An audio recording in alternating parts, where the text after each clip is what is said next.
नमस्कार दोस्तों, hello doctor live में आप सभी का स्वागत है। मैं हूं आपके साथ आरपी मुर्गा और हेलो डॉक्टर लाइव की इस खास सीरीज में आज हम घुटनों के दर्द के बारे में चर्चा कर रहे हैं और हमारे साथ लाइव जुड़ रहे हैं श्री गोस्वामी हॉस्पिटल श्री गंगानगर के हड्डी एवं जोड़ प्रत्यारोपण विशेषज्ञ डॉक्टर नीरज गोस्वामी। चलिए इनका स्वागत करते हैं। सर, इस लाइव प्रोग्राम में आपका बहुत बहुत स्वागत है। थैंक यू, बहुत बहुत धन्यवाद राम प्रताप जी। सर, पहला सवाल मेरा यही आपसे कि एक स्वस्थ घुटना जो अच्छा खासा काम कर रहा है और अचानक उसमें ऐसा क्या हो जाता है कि वो दर्द करने लग जाता है? देखिए राम प्रताप जी, घुटने में दर्द होने के वैसे तो बहुत से कारण हैं, लेकिन मेन जो कारण है आर्थराइटिक नी जिसको हम बोलते हैं। आर्थराइटिक नी का मतलब घुटनों में ग्रीस खत्म होना, घुटनों में जो लुब्रिकेंट है वो खत्म होना या घुटनों में गैप कम होना। मेनली हम इस तरह से पेशेंट को बताते हैं या समझाते हैं। तो आज हम जो मेनली बात करेंगे ऑस्टियोआर्थराइटिस पे बात करेंगे। और एक्चुअली ऑस्टियोआर्थराइटिस है क्या, ये समझने के लिए मैं पहले आपको ये मॉडल दिखाना चाहूँगा। मेरे पास ये मॉडल है। इस मॉडल में क्या है कि जैसे ऊपर वाली हड्डी को हम फीमर बोलते हैं, नीचे वाली को टिबिया बोलते हैं। इनके बीच में एक जो आपको शाइनी सी स्ट्रक्चर दिख रही है, चमकती सी जो जगह दिख रही है टिबिया और फीमर दोनों में, उसको हम कार्टिलेज बोलते हैं। जब वो कार्टिलेज कम हो जाती है, ये जो गद्दी नंबर संरचना है, हाँ जी, ये जो गद्दी से दिख रही है, हाँ जी, ये जो दिख रही है, तो ये जब कार्टिलेज कम हो जाती है तो इसको आर्थराइटिस बोलते हैं। ये एक लुब्रिकेंट का काम करती है, जब हड्डी को हड्डी से रगड़ने से बचाती है, एक लुब्रिकेंट का काम करती है। तो उम्र के साथ साथ या कुछ कारणों से, जिसका हम आगे डिस्कस करेंगे, वो कम हो जाती है तो हड्डी से हड्डी रगड़ने लग जाती है, तो पेशेंट को मतलब पेन होने लग जाता है। तो ये इसको आर्थराइटिस बोलते हैं पेशेंट। मैं ये पूछ रहा था कि जो पेशेंट आपके पास आते हैं जी, वो क्या कंप्लेंट लेकर आते हैं, वो क्या समस्या बताते हैं आपके सामने? देखिए, जब पेशेंट हमारे पास आएगा तो वो इस तरह से बताता है कि सर मेरे घुटने में दर्द है, स्वेलिंग भी रहती है, घुटना अकड़ता है, जाम रहता है, स्टिफनेस अपने जिसको बोलते हैं। और जैसे अगर मान लो एडवांस स्टेज में आता है, मतलब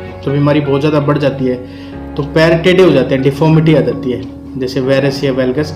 वेरस कहते हैं घुटने जब अंदर मुड़ जाते हैं। जैसे आपने देखा होगा अपने गाँव में या अपने आस पड़ोस में कई जो बुजुर्ग लोग होते हैं, उनके घुटने अंदर की तरफ मुड़ जाते हैं चलते टाइम, तो चलने में भी थोड़ी दिक्कत परेशानी आने लग जाती है। तो इस तरह से पेशेंट कंप्लेन करता हुआ आता है हमें कि घुटने में से आवाज़ आती है, दर्द है, सूजन है, पैर टेढ़े हो गए हैं, इस तरह से दिक्कत, मतलब इस तरह की कंप्लेन लेके आता है पेशेंट हमारे पास। सर, आप इसमें डायग्नोस किस तरह करते हैं? डायग्नोसिस के लिए जैसे आधा डायग्नोसिस तो पेशेंट को देखने से, पेशेंट की उम्र से पता चल जाता है। भी सपोज कीजिए आपके पास कोई 70 साल का, 60 साल का पेशेंट आ रहा है, मेल या फीमेल जो भी है, वो आके आपको बता रहा है कि सर मेरे घुटने में दर्द है, तो इसका सीधा डायग्नोसिस ऑस्टियोआर्थराइटिस बनता है। क्योंकि ऑस्टियोआर्थराइटिस क्या डिजेनरेटिव चेंजेस है, जैसे जैसे उम्र बढ़ती है जो कार्टिलेज है उसकी थिनिंग होने लग जाती है, हड्डी से हड्डी रगड़ने लग जाती है। तो सिंपल इसका डायग्नोसिस आधा तो उम्र से ही पेशेंट को देख के ही पता चल जाता है। और डायग्नोसिस के लिए जैसे पहले एग्जामिनेशन करते हैं, एक्चुअली फिजिकल एग्जामिनेशन करते हैं, पेशेंट से हिस्ट्री लेते हैं कि आपको ज़मीन पे बैठने में, पलाथी मारने में, सीढ़ी चढ़ने उतरने में दिक्कत है या नहीं है। अगर जैसे मान लो आप नीचे बैठ रहे हो तो बिना हाथ लगाए आप खड़े हो जाते हो गया, तो इस तरह से पेशेंट से पूछते हैं, उसमें कुछ अपने को पता लग जाता है। उसके बाद हम देखते हैं कि पेशेंट का जॉइंट स्पेस कितना बचा है, उसके लिए हम एक्सरे कराते हैं। एक्सरे बड़ा टिपिकल है, इसमें हम स्टैंडिंग में एक्सरे कराते हैं। उसके बाद में जैसे फिर पेशेंट को इलाज देते हैं, उस हिसाब से काउंसिल करते हैं। जिस तरह से कोई दिक्कत अगर मान लो पहले जो एलिमिनेटिंग जो कोज है, अंडरलाइन कोज है, उसको एलिमिनेट, जैसे ओबेसिटी है तो ओबेसिटी को कम करने की सलाह देते हैं। अगर मान लो कोई पोस्ट ट्रॉमेटिक है तो उसके हिसाब से उसको देते हैं। इसमें क्या क्या कारण हो सकते हैं? हाँ, राम प्रताप जी, कारण में सबसे पहले जो कारण है वो एज का अपने डिस्कस करेंगे कि जैसे एज, ये जैसे मैंने बताया पहले कि एज रिलेटेड चेंजेस है, ये सभी को होता है ऑस्टियोआर्थराइटिस। उम्र के हिसाब से जैसे जैसे उम्र बढ़ती है वैसे वैसे बढ़ता जाता है। हाँ जी, सभी को होता है, किसी को कम किसी को ज़्यादा। और फैक्टर्स हैं जैसे कि एक सेक्स पे भी डिपेंड करता है, मेल है या फीमेल है। फीमेल्स में ऑस्टियोआर्थराइटिस ज़्यादा देखने को मिलता है एज़ कम्पेयर टू मेल।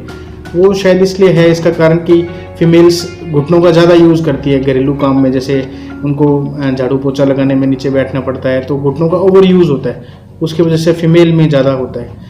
दूसरा ओबेसिटी भी एक सेंट्रल फैक्टर है क्योंकि आपके घुटनों की एक कैपेसिटी है कुछ भार उठा के लेके जाने की। जितना आपका वजन होगा उतने आपके घुटने डेली उतना वजन लेके चल रहे हैं, तो उसको बोलते हैं ओवर यूज, बोलते हैं कि घुटनों का ओवर यूज हो रहा है। ओवर यूज की वजह से कार्टिलेज की थिनिंग हो रही है, तो ये ओबेसिटी कारण है इसका। तीसरा जो कारण है वो पोस्ट ट्रॉमा है। जैसे किसी के फ्रैक्चर हो गया, इंट्रा आर्टिकुलर फ्रैक्चर्स जो होते हैं, जो फ्रैक्चर जोड़ के अंदर हो जाते हैं, ये एक तो शाफ्ट में फ्रैक्चर होता है, एक इंट्रा आर्टिकुलर जो जोड़ के अंदर होता है। तो उसकी वजह से जब कई बार जोड़ सही नहीं मिल पाता है तो उसकी वजह से भी पोस्ट ट्रॉमेटिक आर्थराइटिस हो जाता है फ्रैक्चर्स के कारण। कुछ जेनेटिक्स पे डिपेंड करता है, जैसे कईयों की फैमिली में जैसे के फादर को होती है तो उनके बच्चों को भी होती है, तो ये जेनेटिक्स भी इसका कुछ फैक्टर है ना। ये जेनेटिक्स में क्या होता है कि जैसे किसी को कोई बीमारी 60 या 70 साल में होने वाली है ऑस्टियोआर्थराइटिस, जेनेटिक्स की वजह से ये 30 में 35 में इस उम्र में पेशेंट का घुटना ग्रेड 4 या ग्रेड 3 ऑस्टियोआर्थराइटिस में हमारे पास आ जाता है। तो उस स्टेज में हम घुटना नहीं बदल सकते हैं, क्योंकि घुटने की जो उम्र होती है वो 10 से 15 साल होती है। सपोज कीजिए हमने 30-35 साल में घुटना बदल दिया तो 50 साल बाद उसको रिवीजन करवाना पड़ेगा, जो कि काफ़ी बड़ी सर्जरी है।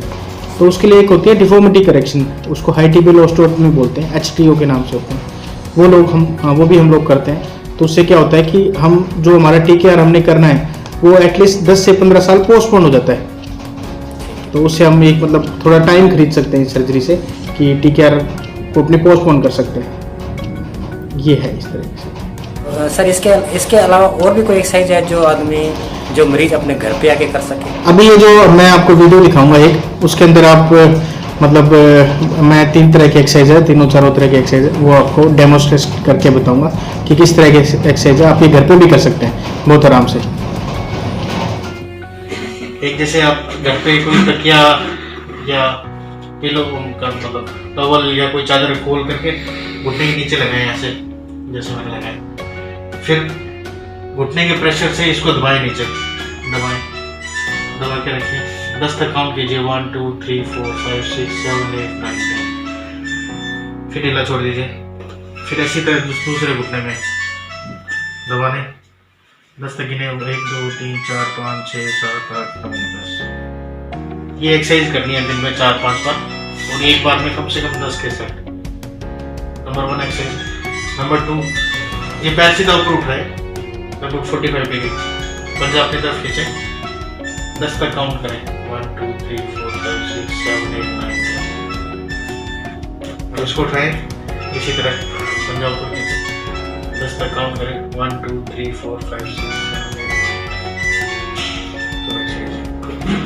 एक एक्सरसाइज होती है डॉक्टर के लिए, दोनों घुटने मोड़े, घुटनों के बीच में यहाँ तकिया लगाएं और तकिया से प्रेस करें, इसको प्रेस कीजिए, 1 2 3 4 5 6 7 8 9।